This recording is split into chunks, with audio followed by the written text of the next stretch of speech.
আমি আজকে চুলায় একদম গ্যাসের চুলায় খাসির মাংস ফ্রাই করব। আর এইভাবে ফ্রাই করলে বেশি ভালো হয়।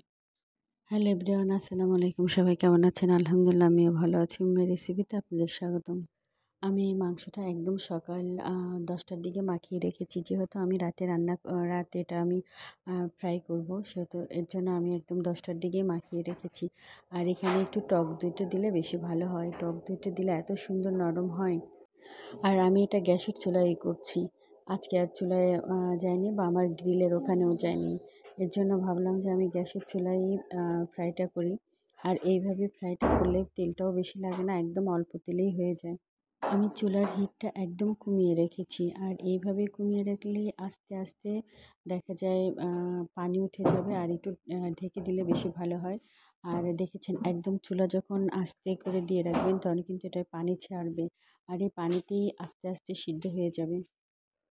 আর যেহেতু এগুলো বাচ্চারাই বেশি পছন্দ করে, আমি এর জন্য মাঝে মাঝে দেখা যায় যে গ্যাসের চুলায় করি। আর নিচে ওরকমভাবে যাওয়া হয় না। যখন সবাই আসে তখন আমরা সবাই মিলে ওই গ্রিলের ওখানেই চলে যাই, নিচে যাই। আর এইভাবে করলে যেমন বাচ্চাদের টিফিন আর রাতের খাবারটা যেখানেই করি, ওরা খুব মজা করেই খায়।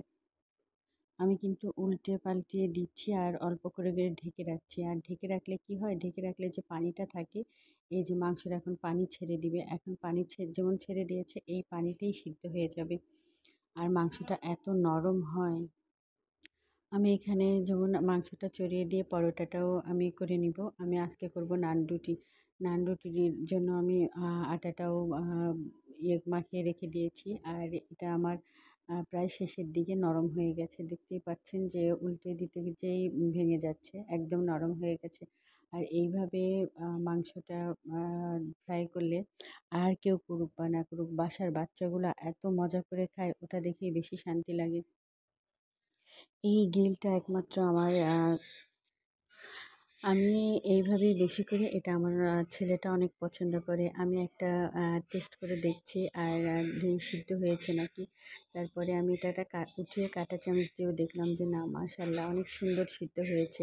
আর এত নরম হয়েছে যা বাচ্চারা খেয়েই বলেছে আম্মু অনেক মজা হয়েছে।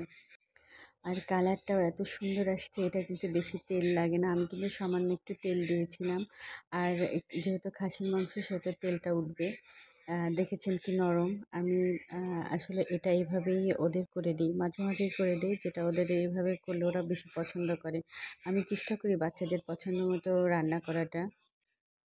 রান্নাটাও প্রায় শেষের দিকে। এখন আমি নান রুটিটা বানিয়ে নিব। বাসায় এই নান রুটিটা বানাবো। আর এই তো রান্নাও হয়ে গেছে, দেখেছেন, মাশাল্লাহ। আর এই তো বাচ্চাদের যখন খাবার দিয়ে দিয়েছি, বাচ্চারা খেয়ে বলেছে মা, আম্মু অনেক মজা হয়েছে। আসলেই অনেক মজা হয়েছে। সবাই ভালো থাকবেন, আমাদের জন্য বেশি করে দোয়া করবেন, যেন আমরা সারা জীবন এভাবেই থাকতে পারি সবাই মিলে একসাথে। আল্লাহ হাফিজ।